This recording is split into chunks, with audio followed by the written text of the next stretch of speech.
Good morning dear student, I am Falguni Parikh from Aditya Kala institute. आज की class में हम चैप्टर फर्स्ट पढ़ेंगे।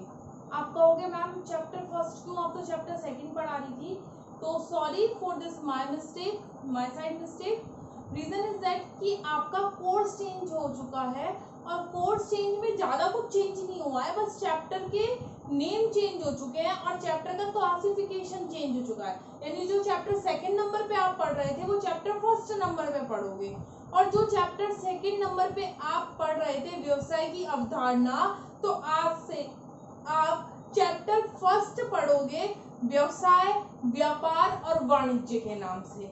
Is that clear? तो हम आज की क्लास में आपका व्यवसाय, व्यापार, वाणिज्य में सबसे पहला पॉइंट व्यवसाय पढ़ेंगे, जिसका हम एक पार्ट पहले पढ़ चुके हैं। यस, आपने मीनिंग देखी थी। मीनिंग में आपने क्या देखा था कि व्यवसाय का अर्थ क्या है। व्यवसाय का अर्थ धन कमाने से लिया जाता है।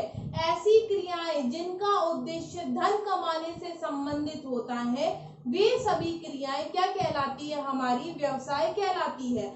जिसमें हमने पढ़ा था व्यवसाय दो प्रकार का होता है, एक आर्थिक और एक अनार्थिक। आर्थिक क्रियाएं कौन सी होती हैं? वे सभी क्रियाएं जिनका उद्देश्य धन से संबंधित होता है या धन कमाने से संबंधित होता है, वे सभी क्रियाएं क्या कहलाती हैं, हमारी आर्थिक क्रियाएं कहलाती है। फॉर एन एग्जाम्पल मैंने बताया व्यवसाय हो गया, वाणिज्य हो गया, रोजगार हो गया, पेशा हो गया, ये सारी चीजें हमारी क्या कहलाएंगी, आर्थिक क्रियाओं में आती हैं।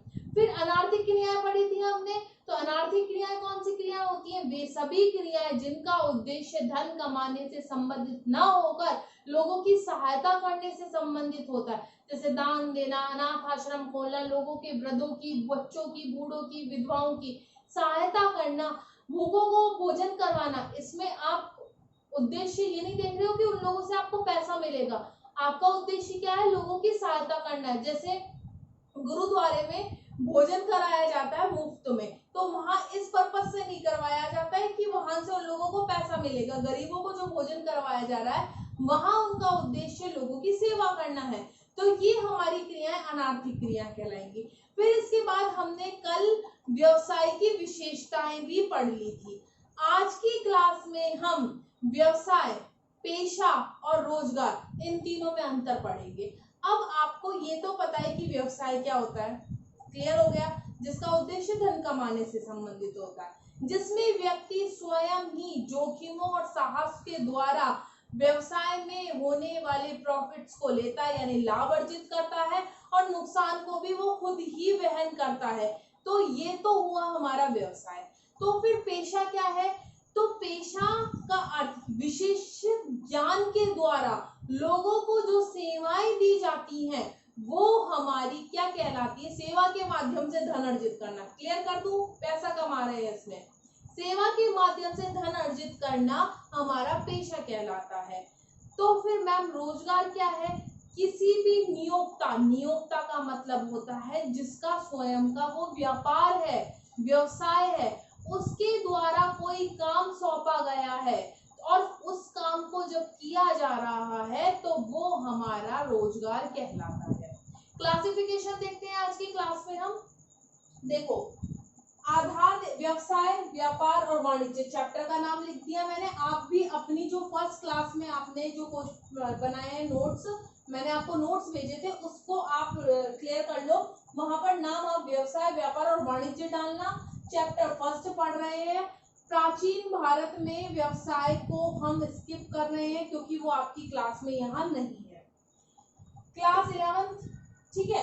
आधार, व्यवसाय, पेशा और रोजगार, आपको इसी तरीके से बनाना है आप, और स्पेशली आपको ये आपके बोर्ड से ही उतारना है।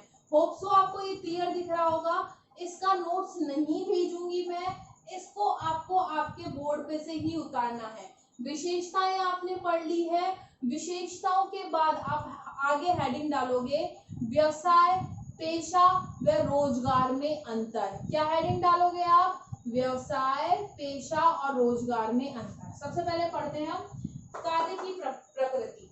व्यवसाय के कार्य की प्रकृति क्या होती है? हमने पढ़ा था उत्पादन के माध्यम से कोई वस्तु क्रय की जा रही है विक्रय के लिए, या फिर कोई वस्तु का लेन देन किया जा रहा है या विनिमय किया जा रहा है, तो वे सारी क्रियाएं व्यवसाय के अंतर्गत आती हैं। कौन कौन सी? उत्पादन करना, किसी वस्तु को खरीदना बेचने के लिए, या क्या करना, विनिमय लेन देन करना, ये सारी क्रियाएं हमारी व्यवसाय के अंतर्गत आती हैं। देखो आपको पता है, मैंने आपको ये क्लियर कर दिया था, वस्तु खरीदी जा रही है बेचने के पर्पस से। स्पेशली ध्यान रखना, मैंने एक कुर्ता खरीदा, मुझे अच्छा नहीं लग रहा वो कुर्ता, अब मैंने मेरी फ्रेंड को सेल आउट कर दिया, मैंने 500 रुपए में खरीदा, 500 में सेल आउट कर दिया। क्या ये मेरा व्यवसाय है? नहीं, ये मेरा व्यवसाय नहीं है। क्यों? क्योंकि ये काम मैं लगातार नहीं कर रही हूँ। यदि मैं ये काम लगातार करने लग जाऊं कि कुर्तों को खरीदूं और बेचना स्टार्ट कर दूं, कुर्ता खरीदूं और बेचना स्टार्ट कर दूं, तब ये मेरा व्यवसाय कहलाएगा। अदरवाइज ना तो ये व्यवसाय है, ना ये पेशा है, ना ये रोजगार है। ये आपके आंतरिक भाव या प्रेम भाव के उससे आपने ये चीज दे दी है उसको, तो ये आपके व्यवसाय में नहीं ली जाएगी। कार्य की प्रकृति में देखा, वस्तुओं व सेवाओं का उत्पादन व क्रय विक्रय करना हमारा व्यवसाय कहलाता है। तो पेशा के कार्य की प्रकृति क्या है? एक विशेषज्ञ के रूप में व्यक्तिगत सेवाएं देना। क्या करना? एक विशेषज्ञ के रूप में व्यक्तिगत सेवाएं देना हमारा पेशा कहलाता है। विशेषज्ञ के रूप में आपको उस चीज की पूरी नॉलेज होनी चाहिए। मैं आज आपको पढ़ा रही हूँ, मुझे नॉलेज है, मुझे एक्सपीरियंस है, मैंने डिग्री ले रखी है कि मैं आपको पढ़ा सकूं। एक डॉक्टर है, आपको सेवाएं दे रहा है, ट्रीटमेंट कर रहा है, दैट मीन्स उसने डिग्री ले रखी है, उसको उस चीज की नॉलेज है। एक लॉयर है, वो कोर्ट में आपका केस लड़ रहा है, दैट मीन्स उसको उस चीज की नॉलेज है। एक सी है, अकाउंटेंट का काम कर रहा है, आपकी फर्म्स को देख रहा है, आपके अकाउंट्स को देख रहा है, दैट मीन उसने उसकी नॉलेज ली है, उसको उस चीज का विशेषज्ञ ज्ञान है, तो वो आपका पेशा कहलाएगा। तो पेशा क्या हुआ? एक विशेषज्ञ के रूप में व्यक्तिगत सेवाएं देना आपका पेशा कहलाता है। रोजगार क्या हुआ? तो मैम आप रोजगार भी तो कर रहे हो, क्वेश्चन आता है ना कि आप रोजगार भी तो कर रहे हो, आप क्या कर रहे हो? समझौते के अनुसार नियोक्तों द्वारा सौंपा गया काम। समझौते के अनुसार मेरे से समझौता हुआ कि आप अपने बच्चों को, मतलब कि स्कूल के बच्चों को पढ़ाओगे। स्कूल के बच्चों को पढ़ाने का काम किसको सौंपा गया? मुझको। तो क्या ये मेरा रोजगार है? हाँ बिल्कुल ये मेरा रोजगार है, लेकिन पहले ये मेरा पेशा है। क्या है ये मेरा पहले पेशा है? क्योंकि मैंने इसमें एक विशेषज्ञ ज्ञान ले रखा है, तो इसको मैं पहले पेशा मानूंगी और बाद में ये मेरा रोजगार कहलाएगा। ऐसा तो नहीं है कि आज इस स्कूल में टीचिंग का काम कर रही हो, कल बाहर जाकर मुझे टीचिंग का काम नहीं करा तो मैंने किसी और काम को करना स्टार्ट कर दिया, तो वहां मेरा विशेषज्ञ ज्ञान नहीं है, वहां मेरा रोजगार कहलाएगा। लेकिन अगर मुझे नॉलेज है टीचिंग की, तो ये मेरा पेशा कहलाएगा। तो क्लियर हो गया?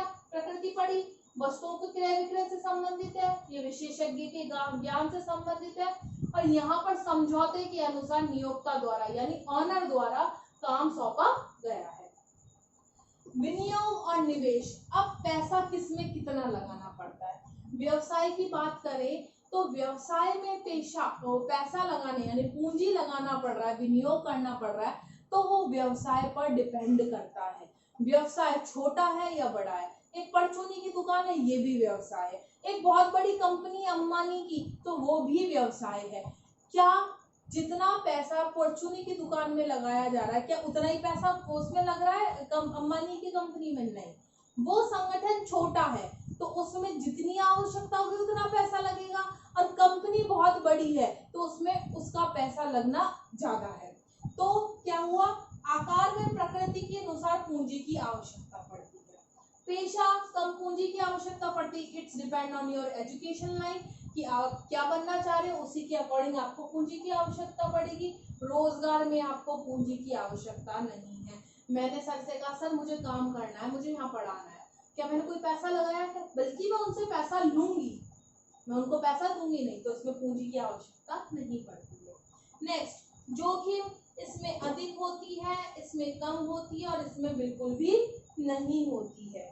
क्या कहा मैंने?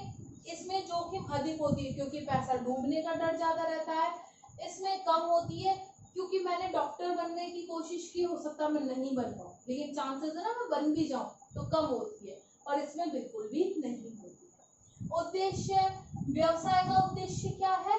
लाभ अर्जित करना, प्रॉफिट कमाना। इसका उद्देश्य क्या है? सेवा द्वारा आय अर्जित करना। यहाँ पर भी क्या कमाया जा रहा है? इनकम ली जा रही है। ये प्रॉफिट लेते हैं, ये इनकम लेते हैं, और ये वेतन और मजदूरी के तौर पे यानी सैलरी या वेजेस के तौर पे काम करते हैं, तो ये हमारा रोजगार कहलाता है। यस, 4 पॉइंट हमने पढ़ लिए। 5th नंबर का पॉइंट, योग्यता। क्या व्यवसाय के लिए कोई योग्यता होना आवश्यक है? नहीं, ऐसा नहीं है और बिल्कुल भी नहीं है। आप कोई भी व्यक्ति जिसमें व्यापार करने की क्षमता हो, हानियों को सहन करने की या जोखिमों की सहन करने की क्षमता हो, वो व्यक्ति व्यवसाय खोल सकता है। ऐसा जरूरी नहीं है इसके लिए कोई विशेष योग्यता हो, तो औपचारिक योग्यता आवश्यक नहीं।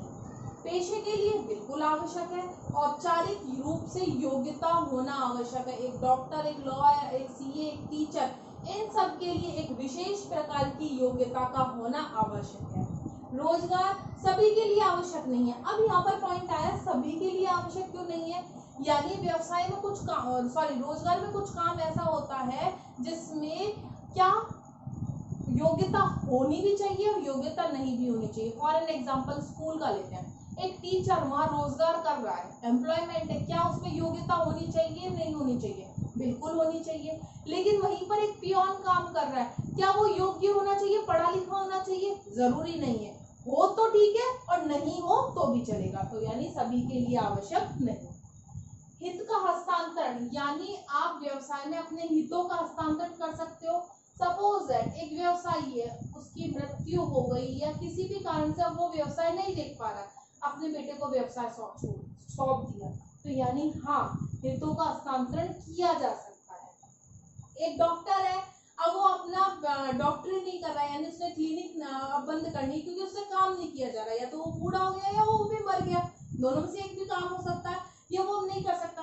क्या वो अपने बेटा या बेटी को अपनी डिग्री सौंप सकता है? नहीं, वो ऐसा नहीं कर सकता, यानी इसमें हितों का हस्तांतरण नहीं किया जा सकता। और रोजगार में भी हितों का हस्तांतरण नहीं किया जा सकता। कैसे? एक कंपनी में है, कर्मचारी काम कर रहे हैं, आज सपोज दैट मैं काम कर रही हूँ, मेरी तबीयत खराब हो गई, मैं आज जा नहीं सकती, तो मैंने कहा कि जा मेरा बेटा चला जाएगा, एक दिन वो पढ़ाया आएगा, या मेरा बेटा जाकर काम कर आएगा पियोन का, तो इज दैट पॉसिबल? नहीं, ये भी पॉसिबल नहीं है, यानी इसमें भी हितों का हस्तांतरण नहीं किया जा सकता।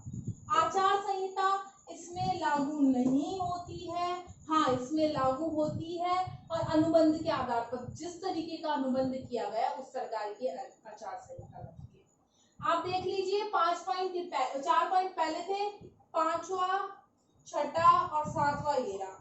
7 पॉइंट आपको अपने नोट्स में खुद लिखने हैं बोर्ड पे से, आपको बहुत क्लियर दिखाई दे रहा होगा। अब आप ये नोट्स अपने लिख लेना, कल की क्लास में मैं आपको इसका होमवर्क नहीं भेजूंगी, इससे आगे का होमवर्क भेजूंगी। Thank you.